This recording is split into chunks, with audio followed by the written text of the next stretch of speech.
சொல்லுவாங்க. கோன்னா தலைவன், பெரியவன், விசேஷமானவன், கோன் அப்படின்லாம் சொல்லுவாங்க. கோன் உயர அப்படின்லாம். அப்போ தலைவன் இருக்கிற இடத்துக்கு பேர் கோயில், தலைவன் உலாவர இடத்துக்கு பேர் ஆலயம்.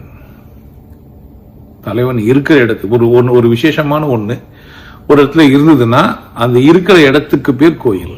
விசேஷமான ஒண்ணு சுத்தி வந்ததுன்னா அந்த இடத்துக்கு பேர் ஆலயம். லயத்து இருக்கிறதுனால குதிரை லயம் அப்படிலாம் சொல்லி வச்சிருப்பாங்க. குதிரை ஒரு இடத்துல நிக்காது, போவோம்.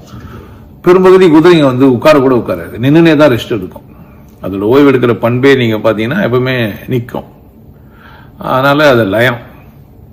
ஆன்மா அல்லது மனம் உள்ள வந்து இந்த உடம்பு முழுசுமே லயிச்சிருக்குது. அதனால இது ஆலயம், உடல் முழுசுமா. ஆனா சில இடத்துல மட்டும்தான் மையம் கொண்டு இருக்குது, அந்த இடத்துக்கு பேர் கோயில். வலது இடத்துக்கே மீனிங் வேறவா இருக்குது. வலம் வரத்துக்காக வச்சா அது வலது கால், உட்காரத்துக்காக வச்சா இடம் பார்த்து அந்த இடத்துல அமரத்துக்காக வச்சா அது பேர் இடது கால். இடமா இருக்கிறது இதயம் இருக்கிற பக்கம், அதனால அது இடப்பக்கம். இடமா இருக்கிற பக்கம் அது இடம். முன்னாடி சொன்னல கோயில் அப்படின்ட்டு அந்த இடம்.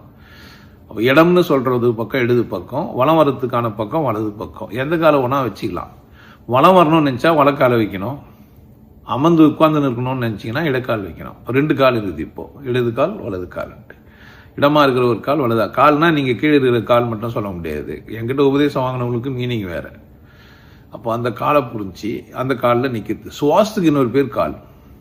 சுவாசம் போய் வருது இல்லை, அது பேரும் கால். வரத்தும் போகிறதும் மாதிரி இருக்குது.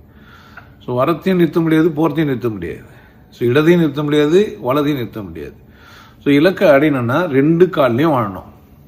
அதாவது பொருள் சார்ந்த வாழ்க்கையும் வாழணும், அருள் சார்ந்த வாழ்க்கையும் வாழணும். பொருள் இல்லாருக்கு அவ்வுலகம் இல்லை, அருள் இல்லாருக்கு இவ்வுலகம் இல்லை. இல்லை இப்படி